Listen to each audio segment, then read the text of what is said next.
Welcome, listeners and viewers, to episode 5 of season 5. The real episode 5. The real episode 5 of Tuesday Podcast, if you tuned in last time. So today we are going to be doing a review of The Lost Boys from 1987. Before that, we're going to do our quick cuts. Mm-hmm. So I will let Leatherface Lee do his first quick cut. Okay, I don't know if I'm cheating at all, but I cheated last time. It's okay. I'm going to talk about a TV series, which probably my favorite season of television, and I can't think of anything that would top this, is True Detective season 1. Oh. And so I wasn't that enamored with season 2, and I don't even think I tried season 3.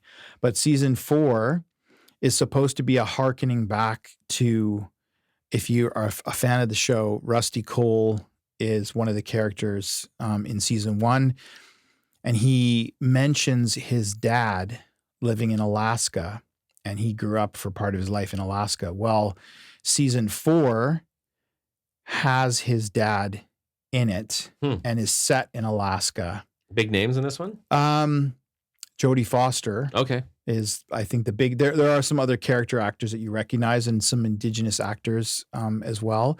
And there's, I don't know the actress's name. She plays a female cop, and I think kind of like, what's the other female MMA? Is it Angie or something? Ronda Rousey? No, I know that name. She was in Deadpool as one of the, okay. And she got canned by Disney. What's her name? Oh, Gina Carano? Gina. Oh, not okay. Angie, Gina. Yeah. It's not her, but it's another female. Apparently my son told me, we watched the first 3 episodes last night. Oh, that cool. It's, she's another famous female MMA fighter. Neat. Anyway, that's my, what are we talking about? That's my quick pick, quick selection, because it's staying true, I feel, to the darkness of season 1, which is really what brought me into the show, and making some connections and also some funny, like I found some, I could be mistaken here, but I think there's some Easter eggs around Jodie Foster and Silence of the Lambs. Interesting. Now, following up from our 50th episode, are you calling True Detective horror? Because for the record, you said Silence of the Lambs is not horror. True. So then True Detective. I feel, okay, so my rationale here, I don't know about this one because I haven't seen the full season.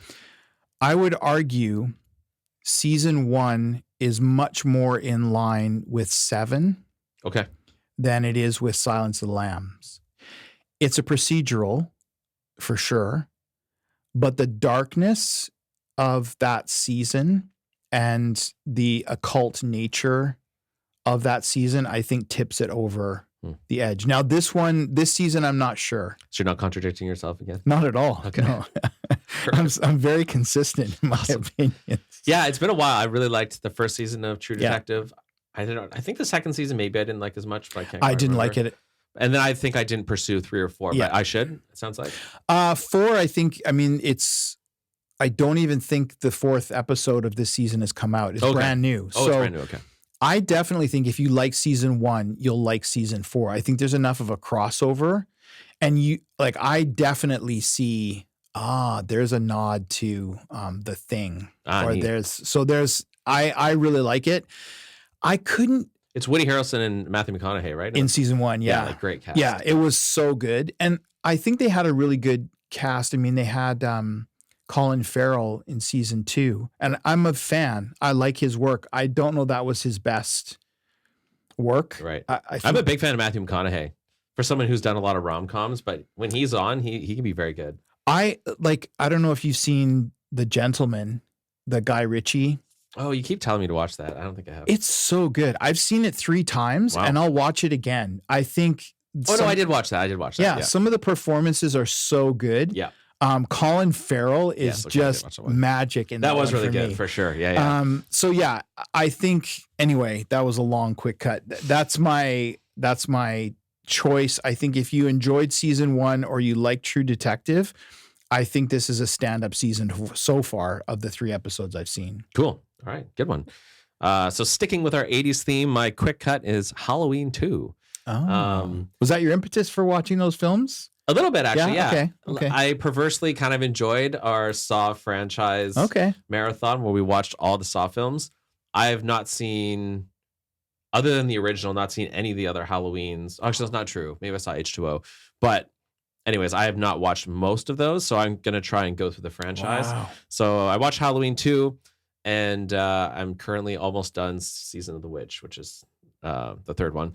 I think it's a fun 80s slasher. It's very tonally consistent with the first one. It was interesting to me that it actually picks up right immediately after the events of the first one.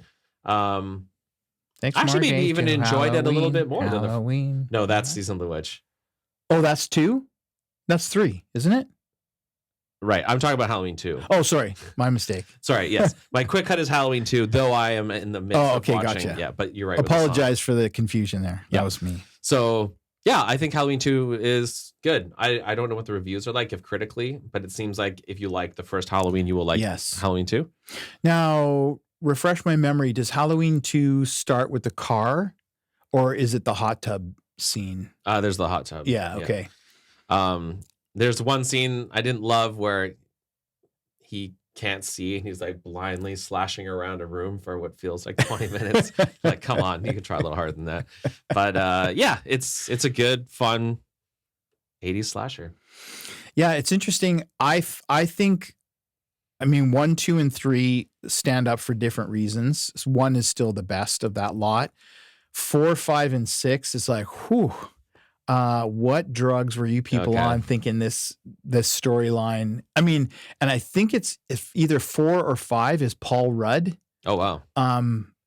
It seems rare though, where they like Halloween 2 literally takes place like 5 minutes after Halloween. That was kind of cool. It's just like a continuation of that evening. I like that. Yeah, me too. I think I think they do a really good job of picking that up. Yeah. Interesting. Okay. Anyways, this is not about Halloween 2, but another 80s film, The Lost Boys from 1987. Be one of us. Notice anything unusual about Santa Carla yet? It's a pretty cool place. If you're a Martian. Or a vampire. Dad. You know where Hudson's Bluff is? I can't beat your bike. You just have to try and keep up. How far are you willing to go, Michael? Guess first. How are those maggots?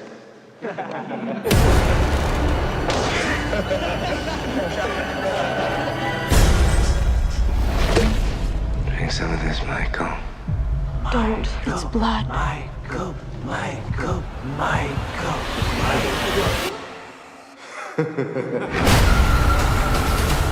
Now you know what we are. Now you know what you are. This was directed by Joel Schumacher, who has a bit of a mixed catalog. He does. Yeah. So he's done Flatliners, which I love, Time to Kill, which is really good, The Client, some of those John Grisham ones. Also Batman and Robin, Number 23, and 8mm. So a mixed bag of films. There are some really good ones and some really not so good ones. This is, of course, starring Kiefer Sutherland, Diane Wiest, Corey Haim, and the legendary Corey Feldman. Indeed. And the premise is, after moving to a new town, 2 brothers discover that the area is a haven for vampires. Spoilers. This got a 7.2 on Internet Movie Database and a 77% critic score with an 85% audience score on Rotten Tomatoes. So more beloved by the audience than the critics. And yeah, the best way I can describe this film is an 80s vampire music video time capsule. That's kind of what I came up with. That's a good description. Yeah. This is a real dog's breakfast of genres. Like, you got everything in here.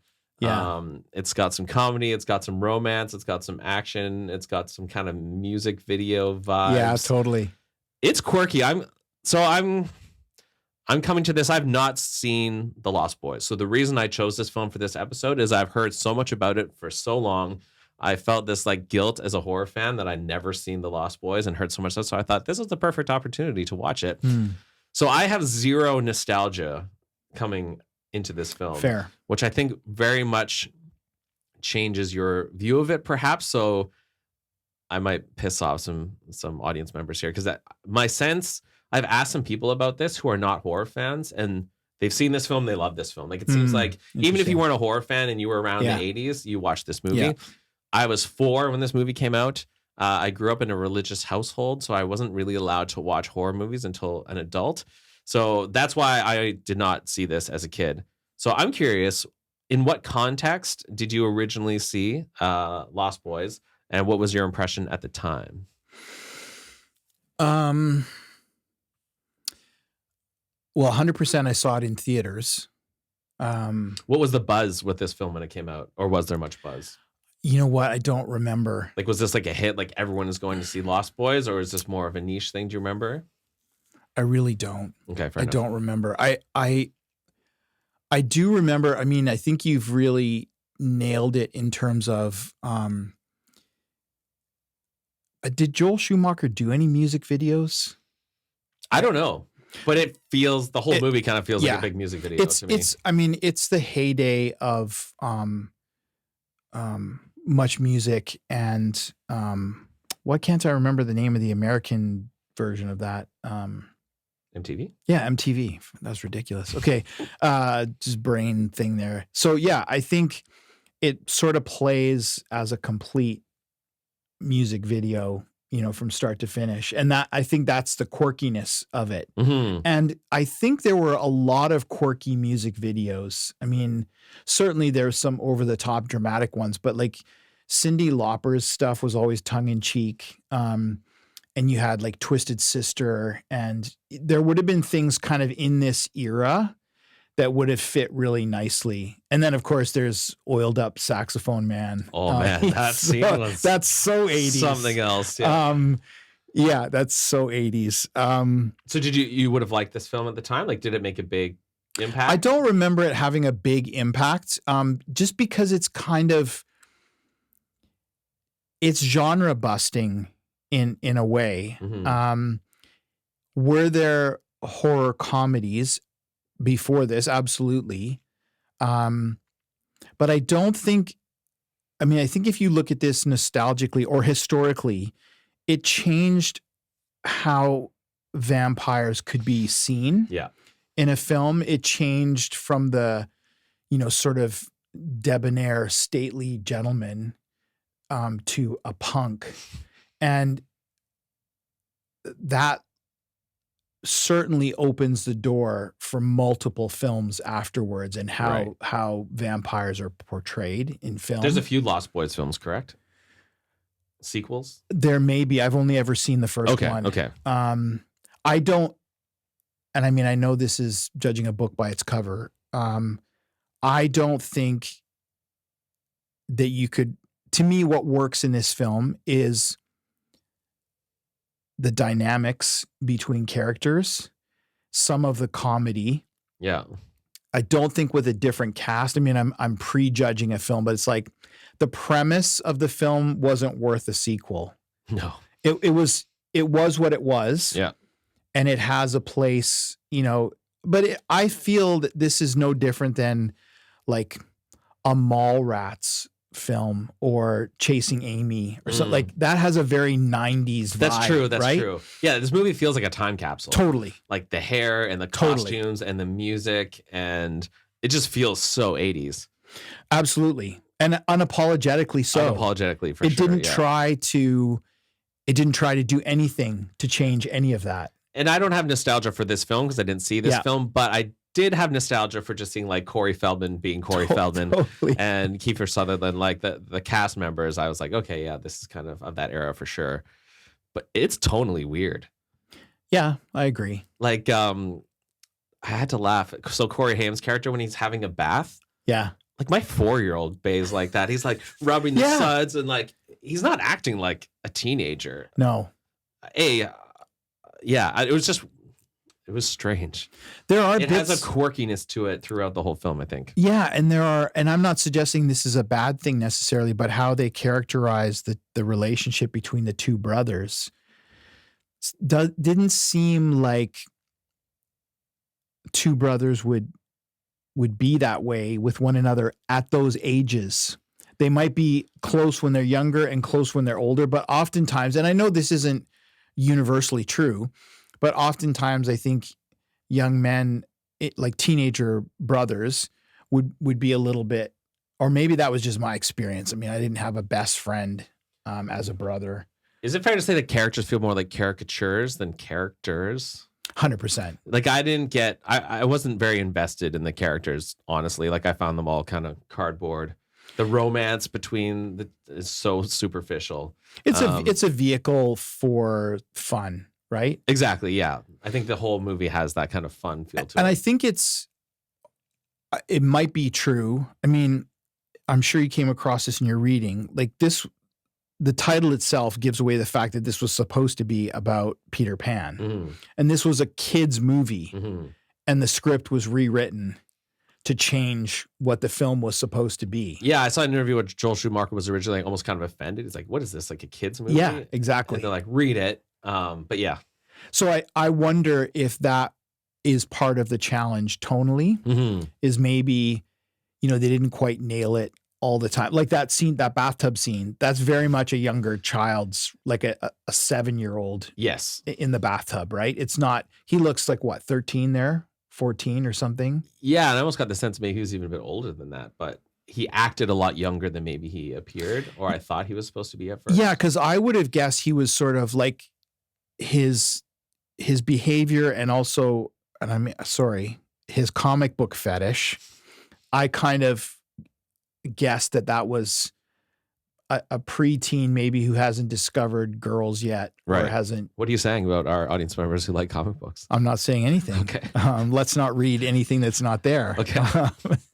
Just checking. Thanks for clarifying that, though. Yeah, you're welcome. Yeah. So I just feel like this is fun and it's ridiculous, and there's tonal inconsistencies. I still But enjoy. then there's times where the gore is really hardcore. Yeah. Like some of the practical effects on the bathtub scene at the end, I was like, whoa. Yeah. So it's weird how much this jumps around tonally. Yeah, and it's yeah, I don't know. I still enjoy it. I still have fun every time I watch it. Like it doesn't, and this could be because I grew up in the time. I mean, I was 21. This is 87, right? Yeah. So yeah, I was 21. It probably had a bigger nostalgic hit if you were already in your teens. Yeah, I find I struggle as a modern viewer going back and watching some of these movies from the 80s, which so many people have all this nostalgia for. Yeah.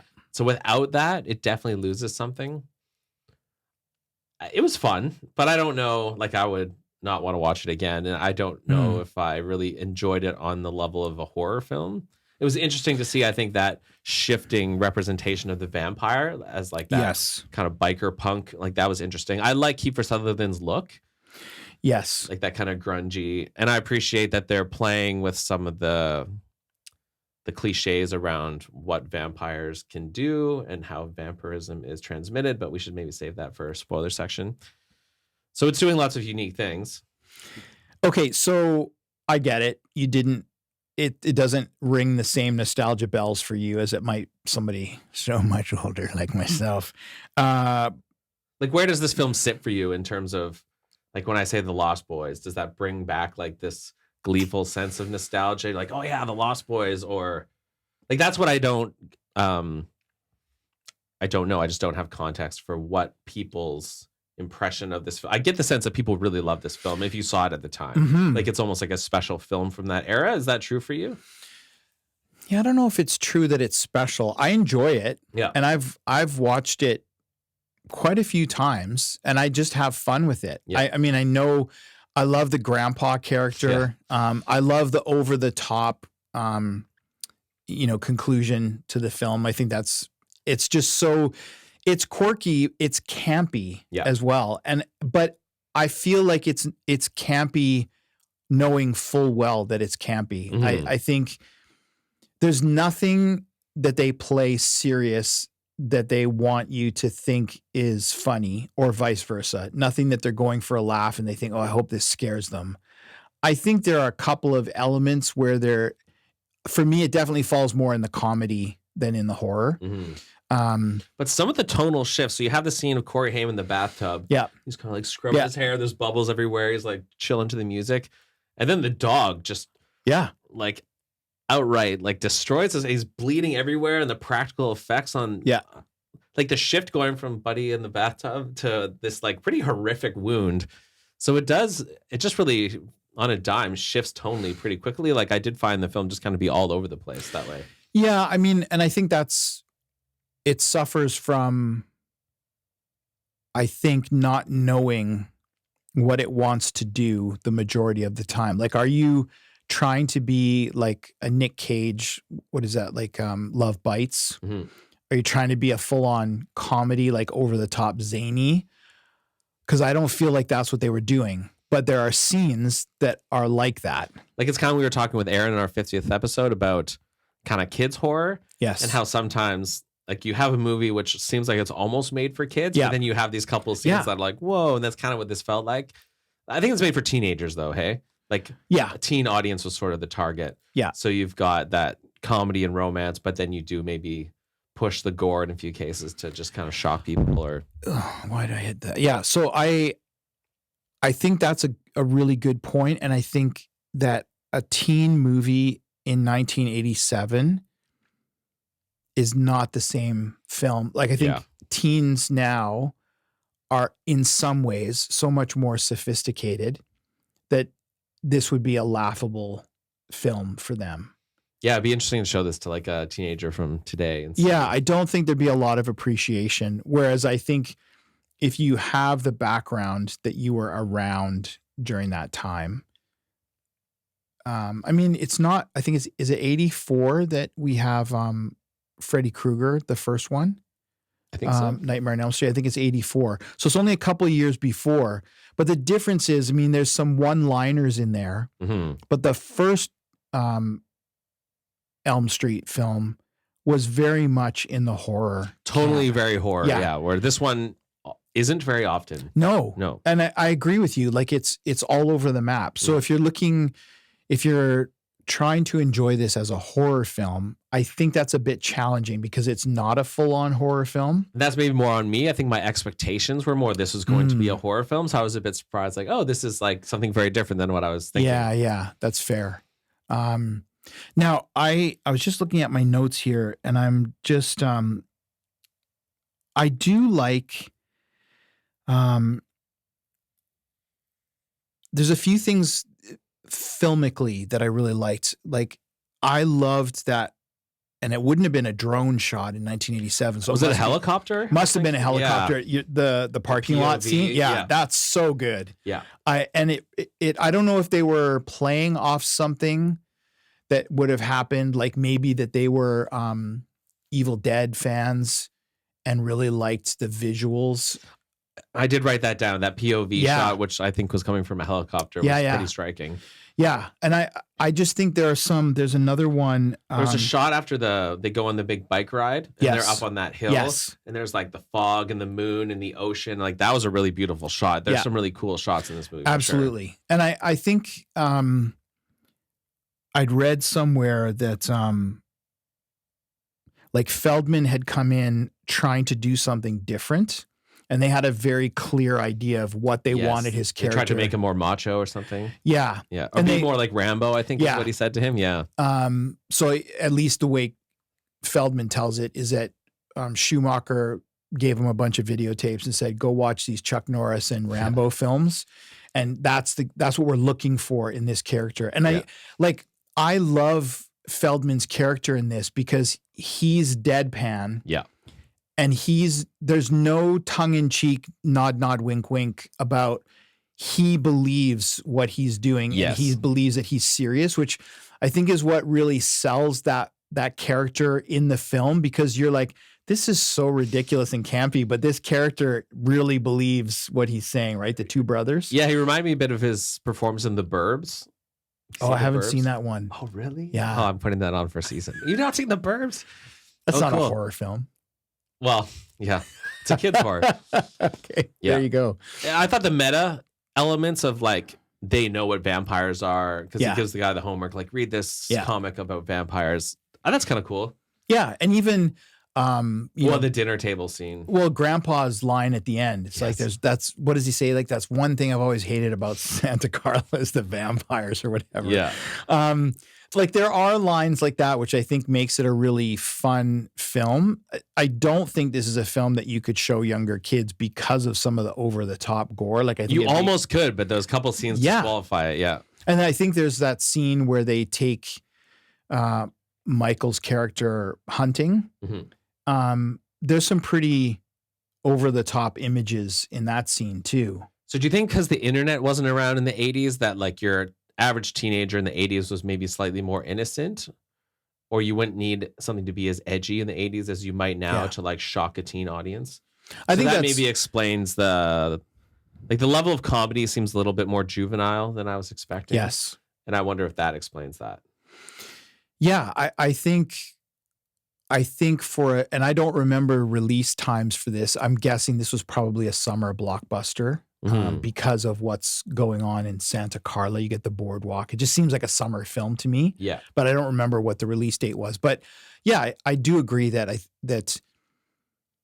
I think for a teen audience, like people that are a little bit younger than me, so let's say 5 years younger, late 40s, early 50s, I don't think we were as sophisticated in a worldly way. I mean, I think this is a contradiction, but I think it's a true contradiction. I think in some ways, modern youth are way beyond where their parents were, but in some ways not. Well, it's interesting because like a child now can go on Netflix and have the breadth of entertainment options. Like my wife, who teaches kindergarten, said there was a kid who had watched Squid Game. Wow. And it's like, whoa, that's crazy. But when you were a kid in the 80s, and it's funny, actually, they make a reference to TV Guide. Yes. I'm like, oh, TV Guide. I remember like, but you could only watch what was on TV at that time. So you couldn't even access adult content on television because if you went to bed at whatever time, the stations would only program. Yeah.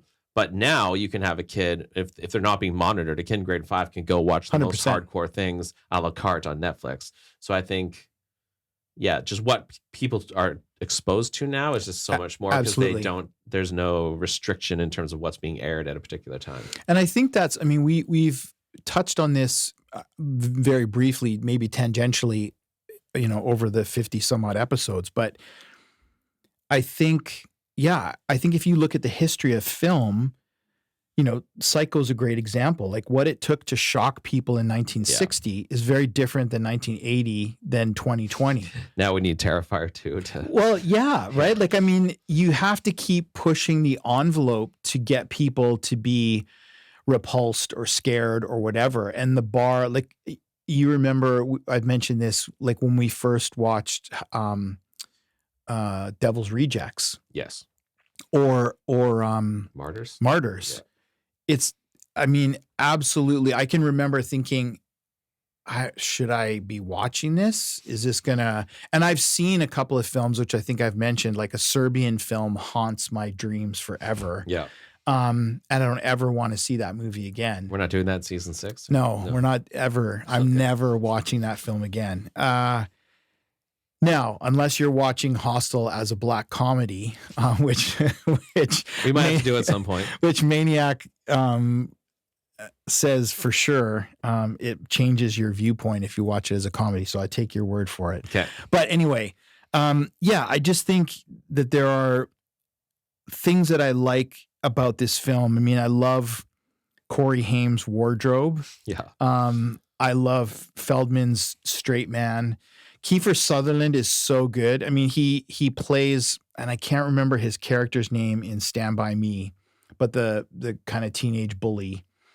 He plays a similar character here. Yeah. But these were all unknowns. Yes, that's true. And I think, again, this is probably on my expectations. I thought Kiefer Sutherland might have more of a role. He's actually not in the movie a ton. No. He doesn't actually say a whole lot. So I think maybe I was a bit disappointed in that. I think he plays the character well, and he has a very good look for the character. But I thought there might be more Kiefer Sutherland. Yeah, I think it certainly comes across as more of his film, but it's not really. Yeah, because his face is on the cover. Yeah, and it's definitely more of an ensemble piece. They're so ridiculous. It's just the the looks on the guys Yeah, when they're walking totally. into the video store. And what was it? There was the Goonies and I think European Vacation were the two posters Oh, maybe. in the video store. Yeah. And that was nostalgic, even like the idea of going to the video store Yes. and picking out the films and seeing the posters. And I miss Yeah, that. I mean, and I think, I don't know if you came across this, I thought it was a great little trivia thing where I think he got over it, obviously, but Joel Schumacher was apparently really cheesed with Kiefer Sutherland because of what he did with his hair. Oh, no way. Because that's not the look that they had thought they were going to do. But he in an interview I saw, he was really inspired by Billy Idol Yeah, you can see that. and, you know, his The hair hair. at the time. And so he just talked with the hair and makeup people and said, this is what I want to do, you know, and I think it really works for the character. But he didn't have Schumacher's permission to do it. Okay, that's interesting. And he That's was a almost iconic, like his hair, Yeah. the look of the Lost Boys. Like that's almost what I think of. Yeah, absolutely. Because he's kind of the poster boy Mhm. for the film. But yeah, so I think some interesting trivia there where he was like, yeah, Schumacher was not impressed, but he allowed it to stay, Yeah. partly because they wanted to get going. And I guess they would have had to do something different with his hair. But And maybe working with teenagers, you just gotta pick your battles. Yeah. I don't know how old Kiefer Sutherland was in this, but I get the sense he was pretty young. yeah, 87. He's, I think, a bit older than me. Yeah. So he would have, like, maybe he's 62, 63, he was born. So he'd be like mid-20s. Yeah, he'd be just past. I think, like, I perceive the gang of vampires to be like maybe turned when they were teenagers. Mhm. So yeah, I think he would have been sort of 22, 23. He hadn't done much. Right. You mentioned the lubed up saxophone guy. Yeah. Is he a musician from the time? Like, was He he a was. famous 80s guy? Like, I didn't recognize. I found this out this time when I watched it because I knew that he's actually a real musician. Yeah. And apparently he was in Tina Turner's road band, Okay. and which totally makes sense for the does. time, right? That's funny. Because she was, you know, her solo career had taken off, and she was doing these big tours and stuff. So apparently, yeah, he had this look on stage, and that's what they wanted. It was quite the look. It was quite the look. Like, I did a double take during that scene. Like, wow, And with the it's saxophone. It's so superfluous. It has, like, other than the fact that they're on the boardwalk and this is entertainment, it was just a way to stick in a saxophone. But it adds that kind of music video Totally. vibe that the whole film has. Totally. So going back to what you said earlier Yeah. about how we've had to like push the envelope in terms of what's horror or not horror. As a modern horror viewer, to me, this seemed more like it was trying to thrill rather than trying to scare.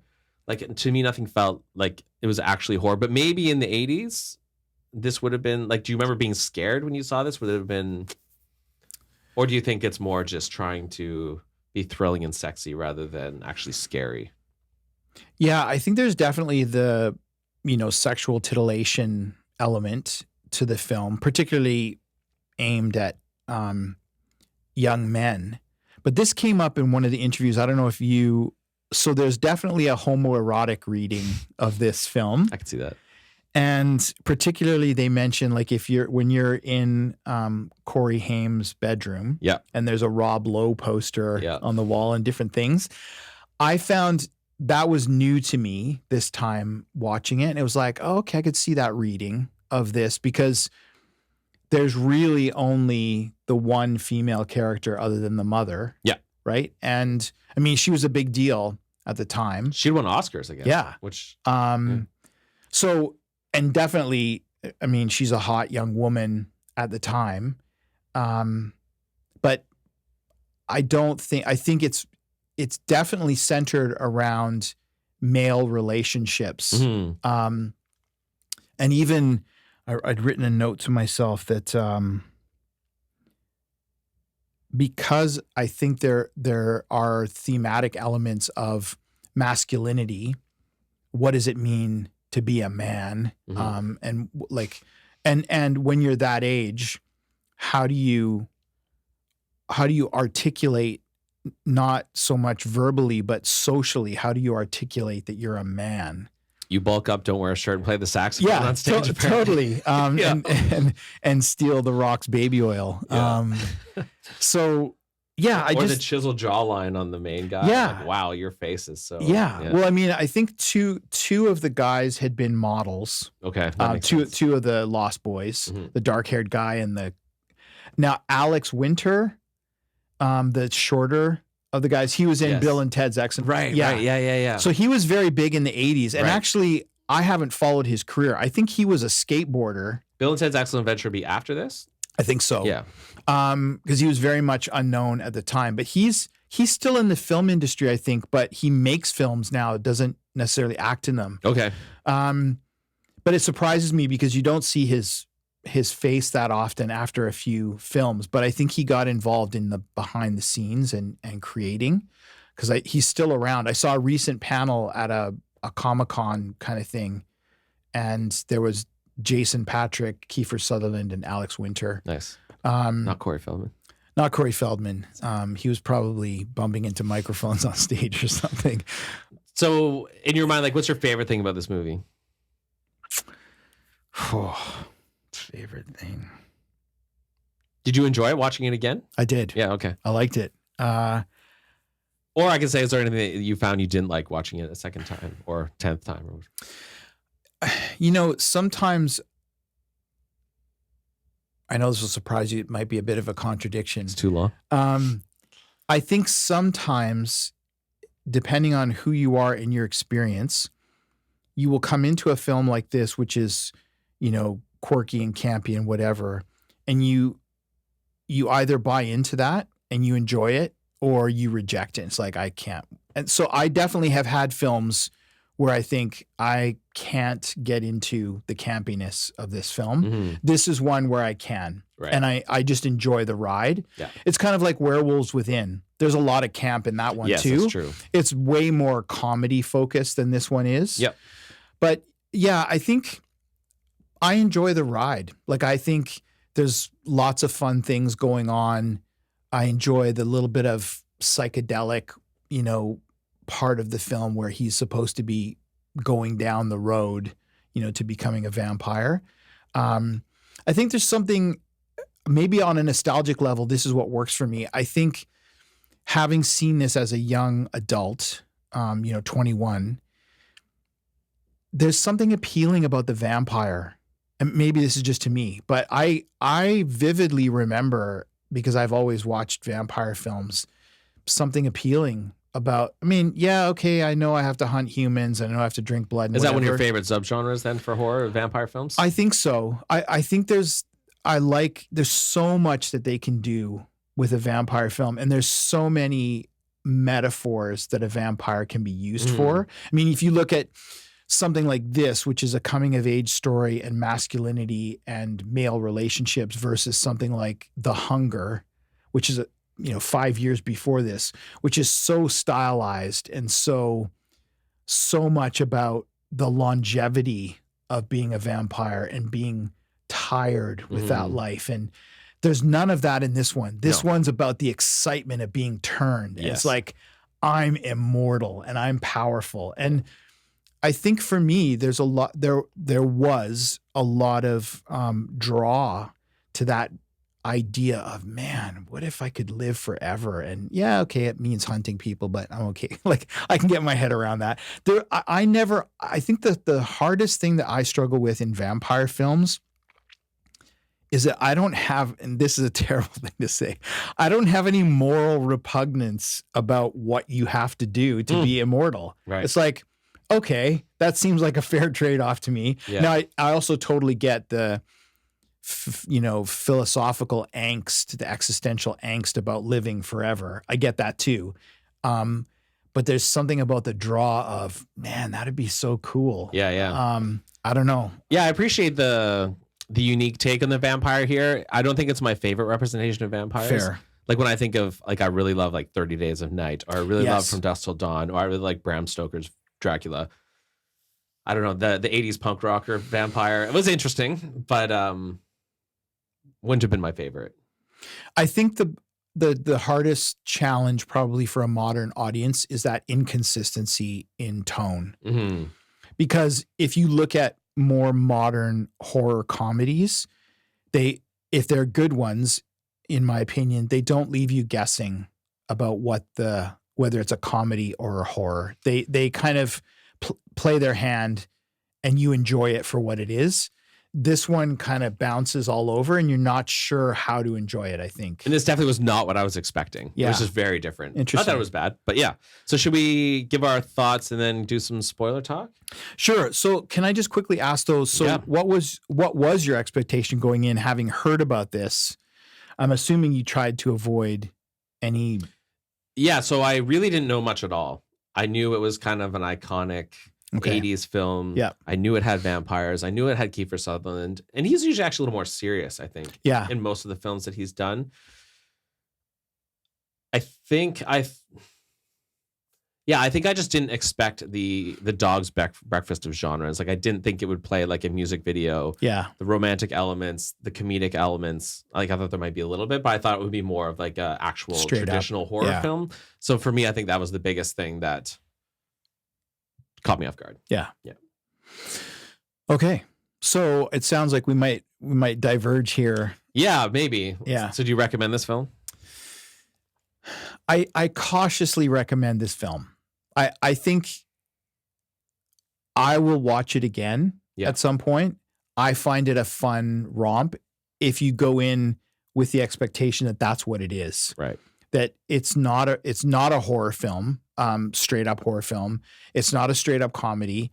It has mixed up elements, but I think as a time capsule and as something that kind of lets you look at vampires in a different way and opens the door for future vampire movies. Mhm. I think this is a really cool film in that sense. Yeah. Right. But I get how this wouldn't be everybody's cup of tea for sure. Yeah, I think for me, I would never go back and watch this film for my own sense of entertainment. Fair. Like I'm never like, oh yeah, I really enjoyed The Lost Boys. I want to watch that again. I think it's an interesting film as a time capsule from the 1980s. I think it's an interesting film if you want to go back and see like the evolution of the representation of the vampire over time. Yeah. So as a vampire film in that subgenre, I think this is probably an important film. But without that like nostalgia for the time, Yeah. it was fun seeing like Kiefer Sutherland. It was fun seeing Corey Feldman, but I wouldn't say I really was that invested in the film, and I didn't really like it. I didn't hate it. Like it was kind of entertaining. Yeah. It was fun, but I wouldn't go watch it again for my So own. not as good as Nicolas Cage's films. Exactly. In other words, okay. If it had Nicolas Cage in it, it might have been elevated a little bit. Yeah. Fair. So, yeah, if you were a teenager today, would I say, oh, you should go watch The Lost Boys? I think I would say no. Yeah, I think I'd probably agree there. Like I think that there are some modern audience members I think would really appreciate this, and I think it's so far removed from what you might expect as a horror film fan that maybe it's not going to satisfy in that way. But all that to say, had I been a teenager in the 80s and I watched this at the time, I think I would have absolutely loved it. I think so, yeah. Like, I think in that time, this would have delivered. But Yeah. I think as someone in 2024 going back and watching it, I don't know. You might need the nostalgia for it to work. Yeah, I think that's totally fair. Like it doesn't hold up as a horror film like The Omen or The Exorcist or Halloween or any of those ones that were, made in the 70s or 80s. If they were a true straight up horror film, a lot of those have really held up. Yeah. But this one is so invested in the time period and in Yes. that sort of carny culture Yeah. of a boardwalk town that The romance is superficial. The comedy isn't necessarily that Yeah. funny. Like it's more just like this is such an interesting icon from that decade. Yeah, because I'm reading between the lines, but I would guess that you might comment that it doesn't do anything really well. Like it doesn't No. scare you, it doesn't make you laugh, it doesn't Exactly. do the drama, romance thing. So it kind of had a bunch of stuff for everybody. That's right. Because I think there, as a teenager, depending on your age, you might have the Lost Boys themselves might have been the appeal. Mhm. The love interest might have been the appeal. The sort of childish humor might have been the appeal. It just depended on what you were interested in. Yeah, as a film made for 15-year-olds in the 80s, I think it delivers. Yeah. Yeah. Okay, so that's a no recommendation. Yeah, ultimately, I don't think I would recommend it Yeah. unless you're interested in the historical context of it. Okay, so we got one yay and one nay. Is there much to talk about in spoilers? Well, there is one thing. So spoilers. Okay. So I just had an upcoming thing spoiled for me.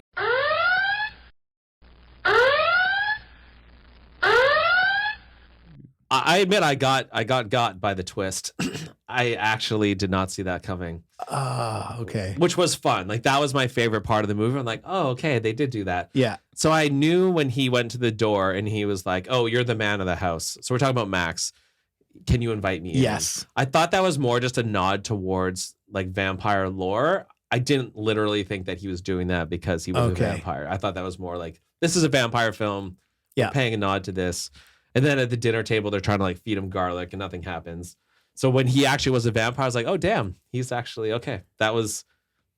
I didn't see that coming. And I was pleasantly surprised. And there's a great line from Corey Haim there, the blood-sucking Brady Bunch.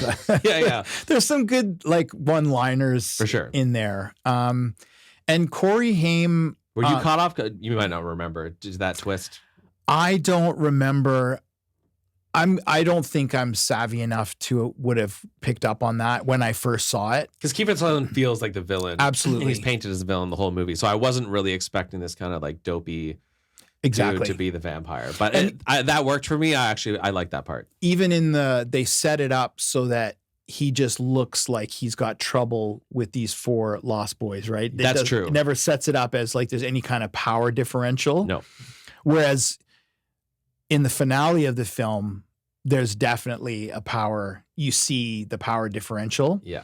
And again, like I know that it's set up so that moviegoers think like there's a moral indignation. But like for me, I see his proposal and I'm like, yeah, that sounds pretty good. Yeah. Like, why don't you get together with him? You be, the bride of Dracula or whatever. And then all of these guys will be Lost Boys and they'll have a great time. Yeah. Like, I don't see the downside to that other than being an immortal murderer monster. There's nothing. Yeah. Carrie gonna listen to this episode? Probably not. She's going to have wonders about me. I'm sure. Also the, defying expectations in terms of drinking the blood versus being bitten in the neck as your way to contract vampirism. Kind of neat just to do something a little bit different. Well, and I wonder, although none of the interviews I saw did they talk about a metaphor for AIDS.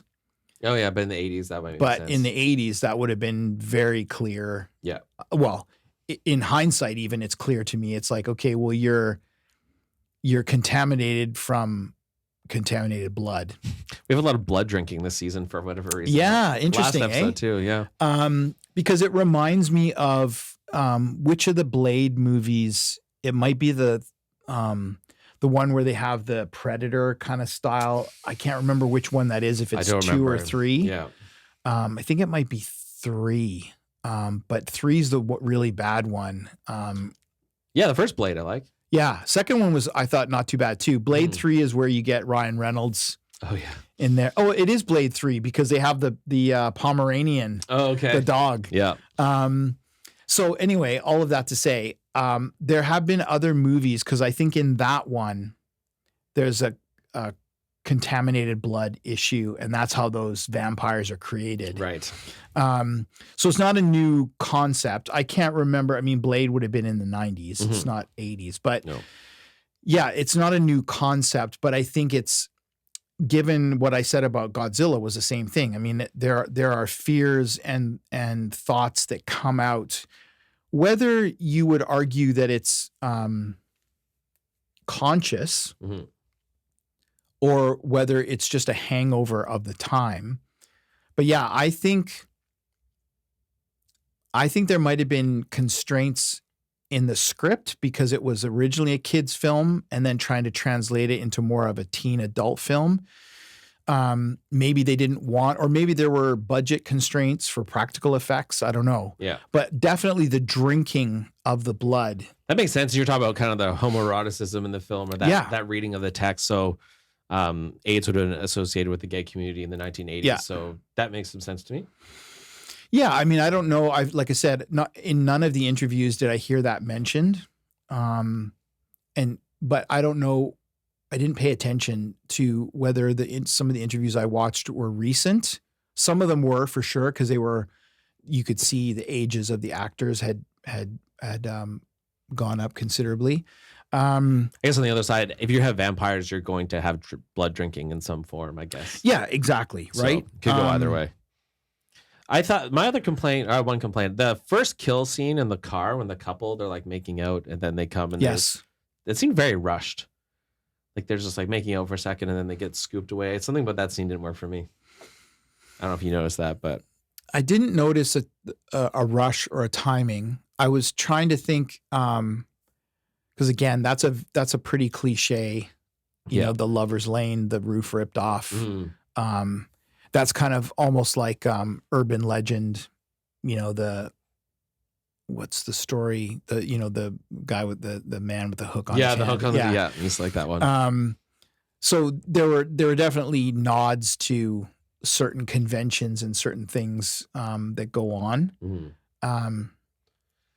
It's somebody said though, for a film that so encapsulates like a time period, like I don't know if many movies do that, but I would say this don't, like if I had to choose a film that really screamed 80s, this would definitely be a contender, I think.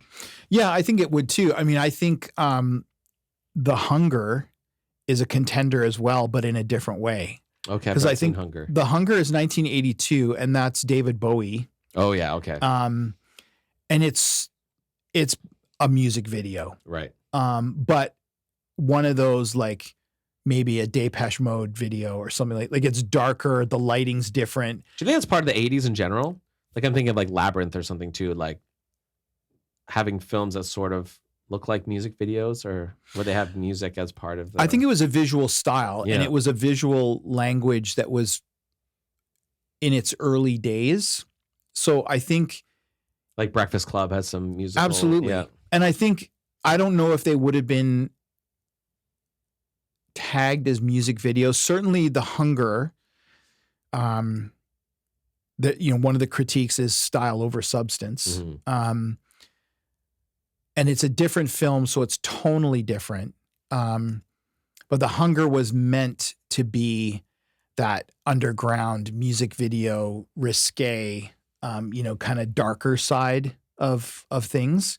Whereas this film is not meant to be that at all. It's pretty light, actually. It's kind of the good times summer film. It in some ways, and I know this is a kind of a ridiculous comparison, but in some ways, this is an 80s Grease. I can see that. Right? You've got, you don't have the group of women. No. But you have the guys, who are palling around, and they're John Travolta is kind of like wanting to get into their gang sort of thing and do the things that they do. So other than the women component of it, it just reminds me a little bit. I mean, the 1970s, I think Grease is 79. There was definitely, having been a preteen, there was definitely a 50s nostalgia in the 70s, right? It's about a 20-year turnaround because you've got that generation growing up. I mean, the 50s was my parents' era, and I can remember there being a big 50s. There was a lot of 50s themed movies if you look at the 1970s. I mean, you've got American Graffiti, The Lords of Flatbush, Grease. But even Dark Harvest from last year had that 50s aesthetic. Yeah. So I think, again, I watched a lot of those films on TV. So they were cut, like The Warriors. Warriors. Have you seen it? No. That film? Okay, that's why you're looking at me like I'm an idiot. There's a scene in Warriors, like that's a street gang film. Yeah. New York in the late 1970s, but it almost has a 50s feel because they're gangs. But this would have been the gritty New York City of the 1970s. Right. Burnt out houses and all that kind of stuff. And there's one of the gangs is in a hearse. That's their, gang car. And when they're supposed to have a gang war or whatever, and I can't remember the character actor's name. He's very common in the 70s, but he's got 3 Coke bottles, and that's his call to the warriors to, anyway. Yeah, my big blind spot for horror is the 80s decade. I think just based on how old I was at that time. And Yeah. I like the 70s, so I feel like I've gone back and watched a lot of the Yeah. 70s films. I actually didn't, I kind of poo-pooed 80s films for a while there. The whole like synthesizer thing didn't work for me, but now I'm appreciating them. So hence why I'm going back and watching some of the Halloween films. But I'm trying to play catch up and go back and watch some of those classics from the 80s. That's kind of why I wanted to choose Lost Boys, but I've got some work to do catching up. So I think, I feel similarly in the sense that you find my knowledge of the 80s is also lacking. Yes, exactly. No, I think what I was thinking of was, for me, the 1970s. I know that you can look at a film like The Body Snatchers, the remake in the 1970s, and you can see that it's a 70s film. Mm-hmm. But I don't feel like that detracts from the film. Whereas I think in 80s films, the connection to ridiculous fashion and all that kind of stuff does detract from the film, or can detract. Yeah. Whereas in the 70s, it's like, okay, your tie's a bit wider, your collar's a bit wider, but sort of the standard garb for men and women was the same in many ways, 40s, 50s, 60s, Yeah, there's something 70s. less jarring about watching the 70s films, whereas like the 80s, they do have that. They all have that aesthetic that are just, it's a bit. Yeah, it's off-putting or either a bit- like the ridiculous teased bangs of the young women, or it's like the shoulder pads, or and I mean, there's some iconic stuff. I saw a meme not that long ago about guys in horror films in crop tops from the 1970s and short shorts. And I mean, there's definitely those things that they scream an era. Mhm. But I think 80s more than a lot of eras, just because there was so many quirky styles. And do you think 80s sort of like part of the style of that decade was like campiness? Like For sure. 70s very straight. You Yeah. have like The Exorcist and things that Yeah. are like, and then the 80s seems to kind of, there's not that many like really dark, straight horror. It seems like, I mean, there's some, Yeah. but it seems like there's a lot more quirk, a lot more camp. Yeah, I think that's a fair comment to make. I feel like 80s was less, I mean, you had the slashers, that came from arguably from Black Christmas, but from Halloween forward. And certainly in the 80s, you've got a lot of slasher films. It's all the Freddy Jason Yeah. sequels, right? Which I've heard are quite ridiculous and campy. Yeah, like absolutely. All the Nightmare, like every Freddy movie past the first one apparently is pretty campy. Yeah, and I think they got into, and I mean, if you think about the 80s and Terminator, and all the one-liners in that one. I mean, I'll be back. I think many films tried to play off that. And I mean, Arnold, it makes sense because, you've got those in the Predator films, in a bunch of his films where you've always got sort of the iconic one-liners, and then there's the Terminator stuff as well. But yeah, I don't know what it is. I don't think, I mean, when I go back and watch 80s films, there's a lot of them that were like, that doesn't really, it's not horror that I would call horror today. No, not at all. I mean, there are some, right? And there are definitely some dark ones. I mean, if you look at Possession, which is 1980, and Isabella Gianni, and this film is not, there wasn't really much to spoil. It's vampires. There's the twists at the end. There's a twist. You might not like it as a vampire film, but I think for some of you, you might like it. You might have fun with it. There you go. And for others of you, if you're younger viewers, maybe not. Maybe it's just my old man nostalgia coming through. I don't know. Yeah. So thanks for watching and listening, and see you in the aisles. See you in the aisles.